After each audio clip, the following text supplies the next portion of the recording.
Hola, mis members de la familia. Mi nombre es Esmeralda. Son bienvenidos de nuevo a mi canal. And to my English subscribers, hello family members. My name is Esmeralda and welcome back to my channel.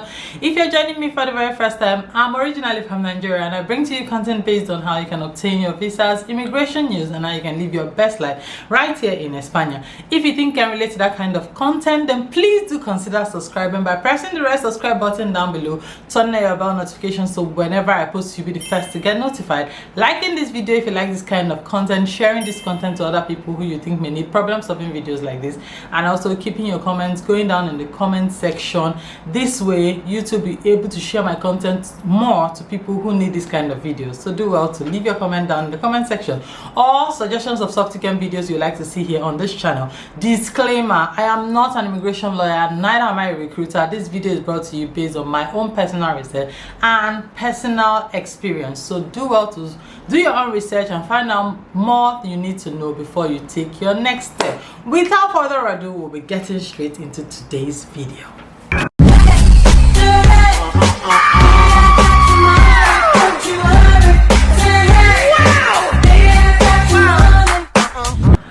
Okay guys, today's video I'm going to be talking about how to renew your initial resident permit if you came in through family reunion process. If you are an OG on this channel, you will know that I came in through this process. I have been shouting it on the mountaintop, and I like to talk about how to do the initial renewal because it's so critical and there are not enough resources. In fact, there is no resource out there, or if there are, I did not find one when I wanted to do mine. So I decided to document my process and give it out to you guys on a platter of gold because that is what I do. So guys, listen up. If you came into Spain through the family reunion process, that is, if your significant other brought you into Spain by filing for you, you know, all those long process. I don't want to get into the nitty-gritty because you already have done that, that's why you're here. So if that is how you came in, you can either be a male or a female, depending on your situation.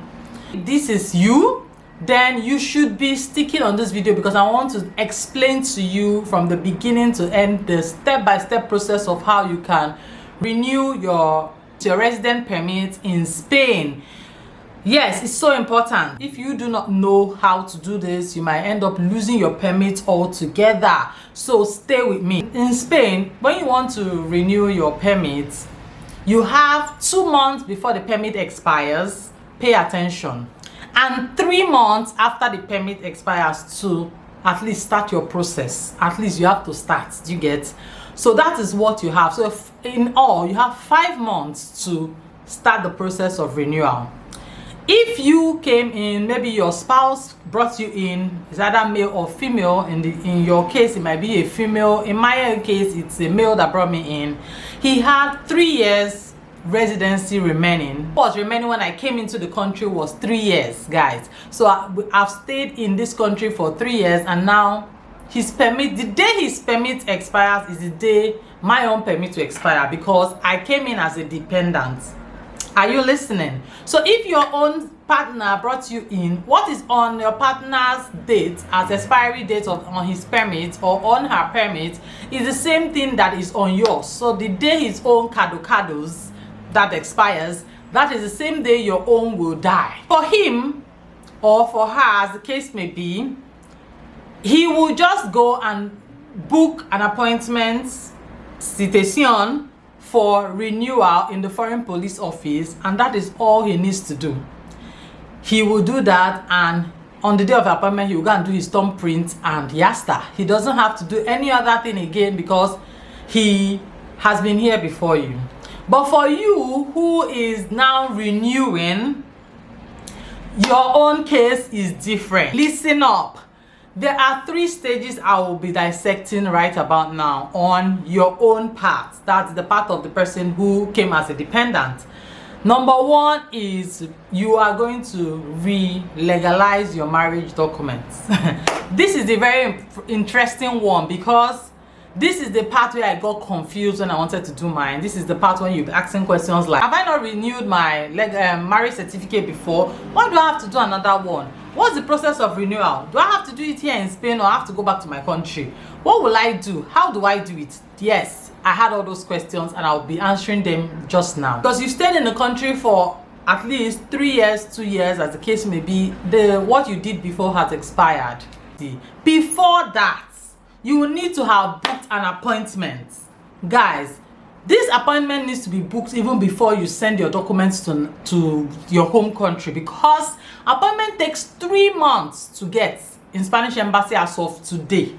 So as of now, I'm doing this video, I want you to book your appointment before you send your documents to your home country. It's very important, so that you don't now book your appointment when the person is now ready with the document. Since you will need to legalize your marriage certificate and you're already in Spain, you cannot go back, you will need to use somebody to do that. So in order for you to do this, you need to get somebody who has an international passport and who is available to go for drop off and pick up. If the person is going to be only available to go to the embassy and drop the documents for legalization, and it's not going to be available to pick up, don't use that person. Use somebody who is available for both drop off and pick up, so that you don't have any issues with that. So after you've gotten somebody who has this, you remember he has to have an international passport, or she has to have an international passport. Once you've certified that this person is good and is available for this procedure, you're going to go ahead to send this person some items that are so important for you to take note. I'll be listing them just on the screen, so just read them and also pay attention. Number one, you need to do an authorization documentation for this individual. Yes, and this is called power of attorney. Yes, power of attorney is a documentation that gives authority to somebody other than yourself to handle your document in any consulate. So what the person needs to bring is the international passport of that said individual who will be going for you to the embassy, or the national identity card. Either of these two documents can be used to do power of attorney. After you've done that, there is a fee that is paid, because power of attorney is not free. I think it's about 50, 40, 50. You can go up to 70 as the case may be, depending on the lawyer that you are using for this procedure. Okay, having said that, you will need to go ahead to get your original marriage certificate. You will get the original true copy of your marriage certificate. This one was previously legalized before you came into Spain. You will also need to go ahead to get a photocopy. Just photocopy your original marriage certificate. This one is the one they're going to be using to go to the registry where this marriage certificate was previously gotten whenever you did your marriage. Do the photocopy so that it's clear. You know, you don't want a situation whereby you give somebody and the person does something that is not so clear. The person doesn't know the purpose that you're using it for, so it's better you do it yourself and attach it to the other documents I've listed. Going forward, you need to send also this power of attorney. All these documents will be put into a file and sent with whatever means you can send it to that person in your home country. And also, in all that sending, please send money. Yes. To legalize marriage certificate in the Spanish embassy costs 19,500 only. So you're going to be going with cash. So you have to send that person and tell the person to withdraw the money from his or her account, so that you don't, you know, go there and think you can pay using POS or using transfer. That is not going to be possible. Please, in order for you to send this person to Spanish embassy, there are some documents you take to go to Spanish embassy. Number one, the person will need to take your authorization document, which is power of attorney. The person will need to take the original copy of your marriage certificate. The person will need to take the old original true copy of your marriage certificate, which is a photocopy.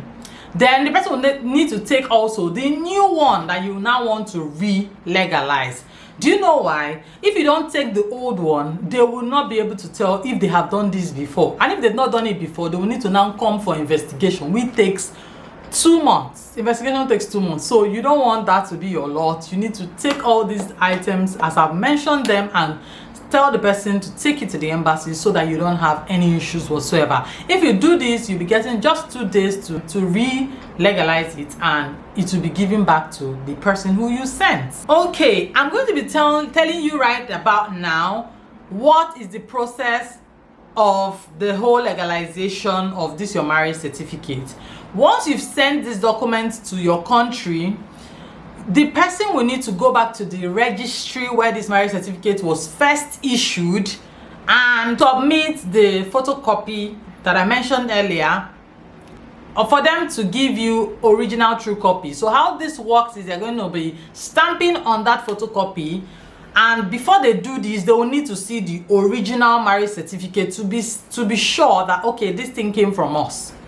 They will stamp with the stamp that will write original true copy, and they're going to be signing on it. Remember, it's going to be stamped on a fresh copy of your marriage certificate, not on the one that was done before. After that has been done, you're going to forward this original true copy, the new original true copy, to the Ministry of Foreign Affairs in your country. In this Ministry of Foreign Affairs, it needs to be signed and oh my goodness! In this Ministry of Foreign Affairs, it's going to be signed and stamped on both sides of the back page. So, you know, your marriage certificate is front page, the back is going to be empty. At the back of it, there's going to be a stamp and a signature too, thus. And when that is done, you will now have to bring those 2 documents forward to Spanish embassy. Of course, you'll have gotten a date for appointment and all. You've already gone to the registry, you've gone to Ministry of Foreign Affairs. Now it's left for you to go to the embassy. On the set appointment day, the person who you've given authority to take your document to the embassy will go. It's not a hard process at all. You just go on that day, submit the documents for legalization, and you'll be asked to come either in 1 day or in 2 days, and this document will be ready for collection. Once the document has been collected, you need to forward this document to Spain. It needs to come back to Spain with immediate effect. So once this document has come back to Spain, you will be needing the services of an immigration lawyer. A good immigration, don't go and use anyhow person, no. A good immigration lawyer is what you'll be needing. Yes, and you will need some other documents from your significant other. Number 1, you will need to get the work contract, you will need to get nomina, you will need to get declaration de la rente, you will need to get house contracts. Very important. And also, if you have not changed address, if the address you used when you came into Spain is still the address you're using, you don't have a problem. Just bring your old empadronamiento to show that it's the same place. Proof that you are paying your rent. Certificante de pago de la renta, which is like receipts for payment of your rent. So you need that to be given to the lawyer, and once that is done, the lawyer is going to take now that marriage certificate that has been newly legalized you're going to be taken to Gobierno. Yes, once that is done, you're going to now wait. It's going to be waiting game. Say your prayers and wait for them to give you a good, favorable resolution. So if you have changed your address, if you are living in a new place that is different from the place you were living in when you first came into Spain, you need to go and get another informa de vivienda, because you have changed your location so that it does not affect this process. It's so important. So once that has been done and everything, you have a new informa de vivienda, you can give it to the lawyer. The lawyer will take it to Gobierno, and Gobierno will be doing their work to check, fact checks. So once they've done that, it's going to be, I don't know how long it will take. My own did not take long. It took like 2 weeks or so. It didn't even reach up to 2 weeks. My resolution was out. So depending, your own can take 1 month, 2 months, 3 months. Just pray very well that it comes out on time. So once that resolution is out, you can now go and book an appointment with the foreign police. you can book an appointment with the foreign police. You know, the foreign police is in charge of foreigners in Spain. So to book this appointment, guys, to book this appointment as of today is actually very, very difficult. But if you need help, that's why I'm here. I've been helping people book an appointment with the foreign police, and I've been able to, you know, be getting appointments for them. So if you need help with this service, please do well to contact me at Amara_Odago on my IG. So let's continue. You will need to book an appointment so that you get a date for Toma de Huellas. So that's to take your fingerprints. So once you book this appointment and you're given a date, you select the date. If you need evening because you're working or something like that, it's very difficult to get evening. What is available most times is in the morning and in the afternoon. This is an important documentation, so you can as well take an excuse from your place of work. They will understand, since this has to do with your residency. Before the appointment date, you will need to print out EX790 form. This is a TASA form for this particular purpose, and go to the bank to make payment. You can be going to any bank to make this payment. They all accept it, but be sure to find out the times when they will allow people who do not have Cuenta to come. Yes, be sure to find out the day that if you don't have an account with that bank, you'll be allowed to come. So for a bank like Santander, you will need to come on Tuesdays to Thursdays and from 9 o'clock to 10 o'clock only. But for a bank like La Caixa, which is a very popular bank in Spain, you will need to come, if you don't have an account with them, you will need to come from 11:30 upwards. So try and use this information to make your payment. The payment for this TASA is 2180 something euros or thereabout. I'm leaving the amount here.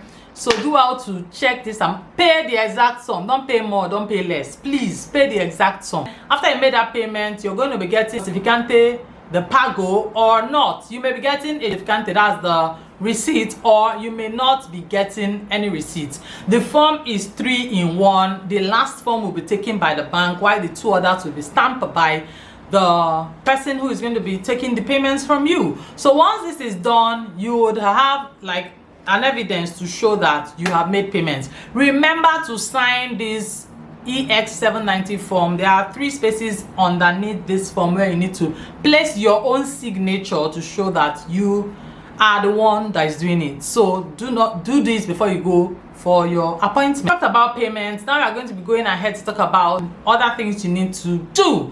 So this is after you've made the payment, you need to saca your empadronamiento.